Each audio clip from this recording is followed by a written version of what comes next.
Tag, tschüss, about the only two Norwegian words I know. But thank you to Anna, to Fakra, and to the entire team at the MiRA-Senterets for inviting us here and for making this possible. Yeah, I'm a bit taller, should be high. Is that better? You hear me better? Okay. Okay, so thank you also for that introduction. You've saved me an entire paragraph. We're all based at Crossroads Women's Centre, which is in North London. And one of the main organisations based there is the All African Women's Group. And they are an extremely lively and vibrant group of women who came to the UK to escape war, rape, domestic and other violence, and in fact, the climate crisis, as everybody knows. And we all campaigned together for the right to be in the UK based on the debt owed to countries of the South for the theft of people and resources from slavery and colonialism to the present day. We're really looking forward to finding out more about the experiences here of women, immigrant women and women of colour in Norway. So we're glad to be able to give you a little snapshot of what's happening in the UK. It's great to be able to get out of London and to especially to come to another country which, like Great Britain, has a history of roaming freely around the world, taking what they want from the countries of the South and leaving all sorts of mayhem and devastation behind them. And then, of course, refusing migrant protection and safety when we turn up on their shores, demanding our right to be here. And to reclaim the wealth, which is in most of the Western countries, from wherever we come. And we've helped to create that wealth through our work, including the unwaged work over centuries. What's happening to migrant people around the world is directly connected with wars and genocide, from Sudan to Palestine, Haiti to Congo, Yemen to Lebanon, and so on. Exploitation of people and resources and the climate crisis. And this is an urgent issue for the women's anti-racist and other grassroots movements everywhere. The Wages for Housework campaign was founded by Selma James, who I think you know has visited here, in 1972. That wasn't the visit, that's when she founded the group. And from its beginning has always fought for people's rights to stay and the right to benefits. We used our experiences as immigrants or descendants of immigrants. We have spelled out the impact of sexism and racism on us and on our families from women's point of view, as rape survivors, mothers, sex workers, lesbian, disabled women, and also our children. As a mixed-race daughter of a German mother and Nigerian father who both came to post-war Britain to help rebuild the National Health Service, I've always been conscious that my mum, who was abandoned by my father, must have gone through some terrible experiences as a white German woman with a black child in 1950s Britain. I've always been grateful that she never gave me up for adoption, despite the social pressures there must have been on her at the time.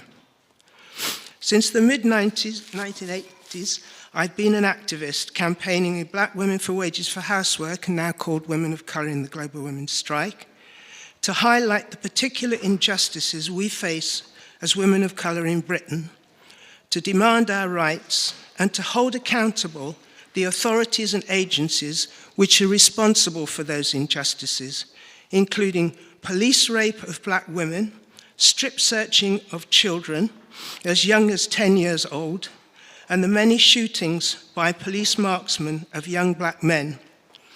Britain does not have a death penalty, but we have a police force which kills with impunity. Our demands include ending the racist, sexist stop and search by the police who terrorize our community and our children. Young black men are 10 times more likely to be searched than their white counterparts. Our children are 3 times more likely to be permanently excluded from school. Low-income children are disproportionately children of color. They're 10 times more likely to be investigated by social services and end up in care, especially if we are from single mother families. We take part in monthly pickets outside the Central Family Court, which are organized by Support Not Separation, and we demand an end to the unwarranted and traumatic separation of children from their mother or their other primary carer, and to end the court secrecy which allows these decisions to be made without any public scrutiny. We all saw the excellent film Mrs. Chatterjee versus Norway, and it resonated with the way women, particularly immigrant women of color, in Support Not Separation, are treated by the professionals, claiming to help while planning to take children from loving families. Hate crimes against people of color are on the increase, fueled by ultra-right-wing politicians attacking immigrants and Muslim people in particular, and bringing in racist policies. In 23-24, the figures showed that there were 140,500 reported hate crimes. Racist attacks are the most common, followed by people being attacked for their sexual orientation. Attacks on women are not considered hate crimes, even though that's what they are. We demand rape, domestic and racist violence, attacks against disabled and LGBTQI are prioritized. 2 women a week are killed by partners or ex-partners, but only 1% of reported rapes are prosecuted, which means that rape has been virtually decriminalized. Women Against Rape, which I'm also part of, has a 49-year track record, including winning legislation that enshrined rape in marriage as a crime. That was in 1991. That's a very long time before there was a recognition of some of the most awful violence. Since the mid-1990s, we've campaigned for the rights of women seeking asylum from rape and other torture. In 2002, Eritrean women were coming to our center for help in great numbers. They set up the Eritrean Women's Group, which then became the All African Women's Group, which is now over 100 women, asylum seekers from many different countries and backgrounds and from other continents. Thousands of women have been through the group over 2 decades. Nearly all have been victims of rape and other sexual or domestic violence, or survived child abuse. Some have fled because they are lesbian. The majority are mothers, some with children born in the UK, and others who were forced to leave their children behind when they fled for safety. At least 30% have been held in detention centers, and many have resisted deportation flights. 2 women had 9 deportation orders against them, but went on to win their status because they never gave up. Many hundreds have won their status, and some after as long as 20 or 25 years of fighting. All the organizations at the Crossroads Women's Center work on the basis of collective self-help. That is, everyone fighting a case has to be centrally involved, and we train each other by pooling together our collective experiences. That's how women have learned to articulate their case, demand that lawyers represent them accurately, take on social workers, and fight to win their right to stay or to keep their children, or to win them back when they've been taken, or to get their rapists prosecuted, or to get compensation for rape and other violence, or to get their benefits or their housing. Our campaigning is directly informed by the cases we're involved in. Under a Labour government led by Tony Blair, who took Britain to war against Iraq, Britain began to impose an apartheid system of benefits, which forced asylum seekers to live on amounts far less than other people on welfare who were already below the poverty lines. Blair wanted people to get vouchers, not cash, but widespread protests forced them to abandon that system. However, the current benefit system given to asylum seekers is as little as £8 a week. This impacts on mothers in particular, who cannot feed children nutritious food or clothe them adequately. And although they get food in the hostels, it can be out of date, especially baby food, and it's not the food they're used to, so it impacts on their health. This brutal treatment is state-imposed destitution.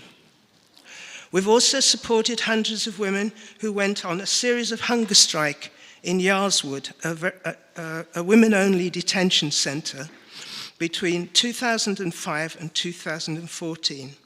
We helped to expose the racism, the sexual assaults, including rape by predatory guards. We issued daily bulletins quoting women's demands, sent phone cards into the centre so women could speak to their loved ones and the media. We visited women and we organised demonstrations outside the centre, which hundreds came to, and which women inside joined by banging the bars of their windows. We were able to amplify their voices over our sound system. It really was a connection from those outside with those inside. The last demo that we had over 2,000 people from all over the country. Britain has consistently refused to uphold international immigration laws. The privatised detention systems have been criticised by none other than Rashida Manjoo, the UN Special Rapporteur on Violence Against Women, who made public that she herself had been denied access to the centre. The protests continued, and shortly before COVID lockdown, the Tory government was forced to close the centre down, and all the women were released. It was fantastic. We must count every single victory. To continue building the movement, we've had to call out ambitious feminists, NGOs, politicians, and left-wing groups who use our struggles to advance themselves at our expense. They made deals with the government by watering down our demands without consultation with the grassroots or despite our opposition, buying some grassroots people off and end up acting as an arm of the state. Personal ambition, rather than lifting everybody up together, is rife, but it is increasingly being exposed as the enemy within. We called out the Refugee Council for colluding with the Blair government. A charity started to help refugees was taking millions of pounds to run inadequate support systems, leaving asylum seekers vulnerable and hiding what was happening to them. So, for example, women were actually being raped in one of the hostels. And when we exposed it, we were accused of dividing the movement. But what we were doing was working with asylum seekers who had themselves been organising. They camped outside the Refugee Council building. They held their own hunger strikes and objected to being given one inedible food and one blanket. Now there's a national network. It's called Action Against Detention and Deportation, which we're part of. And it's a forum from the north to the south of Britain. We don't have a formal structure. We come together as autonomous organisations to take part in action that support the network. We formed largely as a result of the arrival of people making perilous journeys across the English Channel. The groups expose conditions, for example, in a notorious detention camp where thousands were being detained when there should only have been a few hundred. We We protested against the deadly conditions in a floating prison barge called BB Stockholm. And there are people doing life-saving emergency phone work for people in boats who are crossing the Mediterranean, like alarm phones. And groups on the south coast of England welcome refugees when they land, and they describe that as their beach work. We protest outside multinational companies profiteering from every aspect of the hostile environment against refugees. We hold monthly pickets at the detention centres with lesbians and gays support the migrants. And another group called No to Hassockfield, which protests outside a detention centre in Durham, which is in the northeast of England. And we connect with people inside always, and we offer practical support to those locked up inside. We work internationally with US groups trying to shut down detention centres, Canadian groups pressing for the implementation of their status for all policy, and sometimes in Europe. And we want to increase that working across the European borders, especially now we're supposed to be not in Europe anymore. Sometimes we are more active together, like around the Rwanda plan, which was mentioned earlier, which the government tried to introduce. That plan was that nobody who came to the UK would be allowed to claim asylum in Britain. They would be deported straight to Rwanda, whatever their circumstances. And while other grassroots groups and some with other grassroots groups and some lawyers, we fought it long and hard. The UK hard right, like other European fascists, wanted to end the right to asylum and tear up their responsibilities under the 1951 UN Convention on Refugees. In the end, that was abandoned when Starmer's party, Labour Party, won the election. Now, we've no idea what they plan, but we suspect it could be even worse. But whatever they introduce, we now have a movement which has been built up over the years and includes climate justice groups like Extinction Rebellion, Just Stop Oil, and Palestine Action, who see a direct connection with all who are forced to move country because of the climate crisis, wars, and ecological devastation. Excuse me. In Women of Colour, we've had to take a public stand against people posing as members of the global Black Lives Matter movement, which started in the US following the murder of George Floyd, a black man killed by a police officer.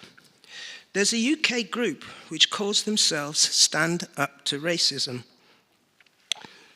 but they are a platform aiming to take over and undermine grassroots movements which support the Palestinian struggle.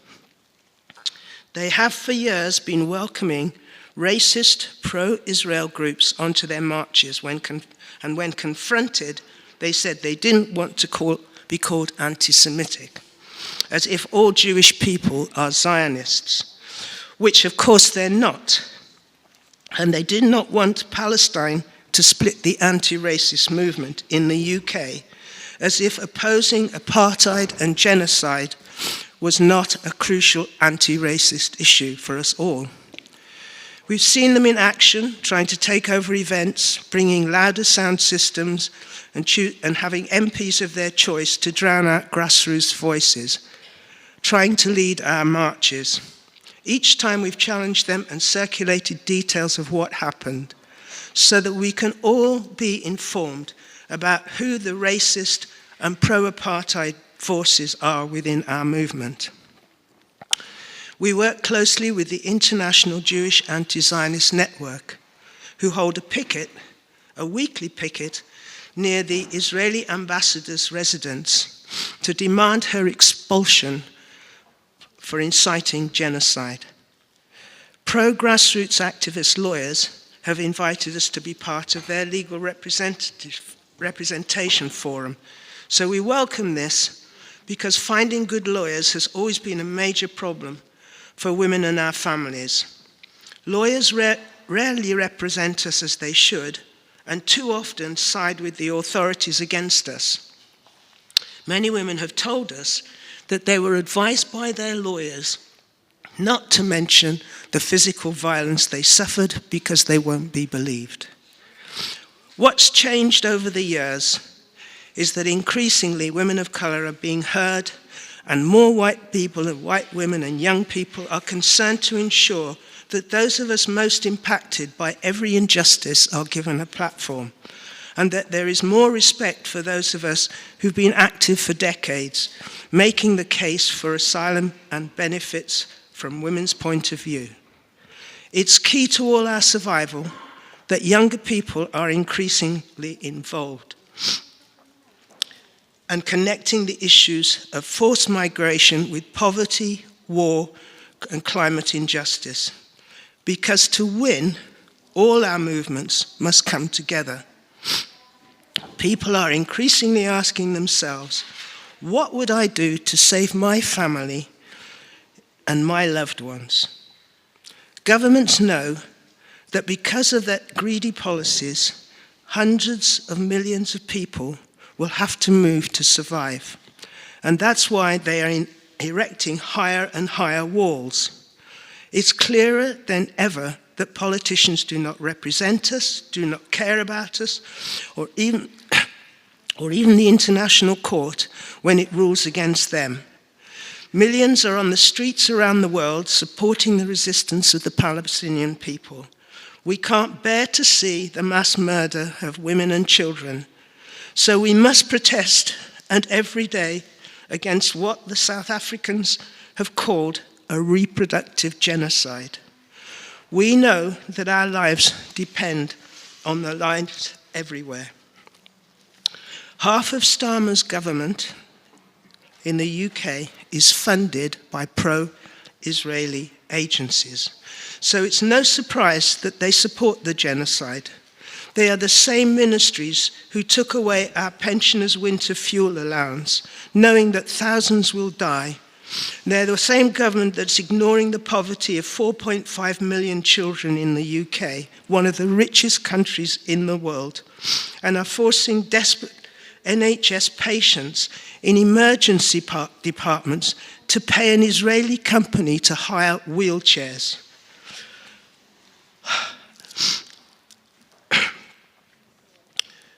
This is also the same is true of all of the information that we have about our health records. They've been sold to a company called Palantir, a multinational surveillance company, which now has and owns the details of every single NHS user in Britain.